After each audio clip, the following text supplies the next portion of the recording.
महर्षि दुर्वासा का श्राप और कुंभ मेले की उत्पत्ति। हिंदू पौराणिक ग्रंथों में कुंभ मेले की उत्पत्ति से संबंधित कई कथाएं प्रचलित हैं। इनमें से एक कथा महर्षि दुर्वासा, देवराज इंद्र और समुद्र मंथन से जुड़ी है। आइए विष्णु पुराण की इस कथा के माध्यम से जानते हैं कुंभ मेले की उत्पत्ति की कहानी, जिसमें महर्षि दुर्वासा के श्राप ने देवताओं को संकट में डाल दिया। स्वर्गलोक, जहां देवताओं का वास है, वैभव और आनंद से परिपूर्ण, लेकिन एक घटना ने इस वैभव को छीन लिया। महर्षि दुर्वासा, जो अपने क्रोध और तप के लिए प्रसिद्ध थे, एक दिन ध्यानमग्न होकर ब्रह्मांड का भ्रमण कर रहे थे। उनके हाथ में एक दिव्य माला थी, जिसे उन्होंने भगवान शिव की उपासना से प्राप्त किया था। इंद्रदेव ऐरावत हाथी पर सवार होकर स्वर्गलोक में भ्रमण कर रहे थे। महर्षि दुर्वासा का आगमन हुआ। महर्षि दुर्वासा ने देवराज इंद्र को दिव्य माला भेंट करते हुए कहा, इंद्र, आप इस दिव्य माला को धारण करें, यह आपको अनंत समृद्धि प्रदान करेगी। इंद्रदेव ने अहंकार पूर्वक माला को महर्षि से लेकर ऐरावत के मस्तक पर रख दिया।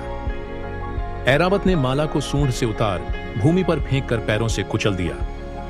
महर्षि दुर्वासा यह दृश्य देखकर क्रोधित हो गए और क्रोध में भरकर बोले, इंद्र, तुमने मेरी भेंट का अपमान किया है, इसलिए मैं तुम्हें श्राप देता हूं कि तुम्हारा सारा वैभव और समृद्धि नष्ट हो जाएगी, तुम लक्ष्मी विहीन हो जाओगे। महर्षि दुर्वासा के श्राप के प्रभाव से स्वर्गलोक की समृद्धि क्षीण होने लगी। देवताओं की शक्तियां कमजोर हो गईं और असुरों ने इस अवसर का लाभ उठाकर स्वर्ग पर आक्रमण कर दिया। देवता भगवान विष्णु के पास अपनी समस्या लेकर गए। इंद्रदेव, प्रभु, महर्षि दुर्वासा के श्राप के कारण हमारी शक्तियां क्षीण हो गई हैं, कृपया हमें इस संकट से उबारें। भगवान विष्णु ने कहा, देवगण, इस स्थिति से उबरने के लिए आपको असुरों के साथ मिलकर समुद्र मंथन करना होगा। इससे अमृत की प्राप्ति होगी, जिससे आप पुनः अपनी शक्तियां प्राप्त कर सकेंगे। भगवान विष्णु की सलाह पर देवताओं ने असुरों के साथ संधि की और समुद्र मंथन की तैयारी शुरू की। मंदराचल पर्वत को मथानी और वासुकी नाग को रस्सी बनाया गया।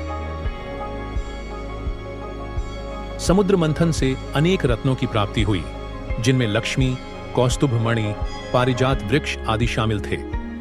अंत में अमृत कलश प्रकट हुआ, जिसे पाकर देवताओं ने अपनी शक्तियां पुनः प्राप्त कीं। अमृत के लिए देवताओं और असुरों के बीच संघर्ष हुआ, जिसके दौरान अमृत की कुछ बूंदें पृथ्वी पर 4 स्थानों प्रयागराज, हरिद्वार, उज्जैन और नासिक में गिरीं। इन्हीं स्थानों पर कालांतर में कुंभ मेले का आयोजन होने लगा। इस प्रकार महर्षि दुर्वासा के श्राप से उत्पन्न घटनाओं की श्रृंखला ने कुंभ मेले की परंपरा को जन्म दिया, जो आज भी आस्था और भक्ति का प्रतीक है। ग्रहाणाम च यथा सूर्यो नक्षत्राणाम यथा शशि, तीर्थानामुत्तमं प्रयागाख्यमुत्तमम्।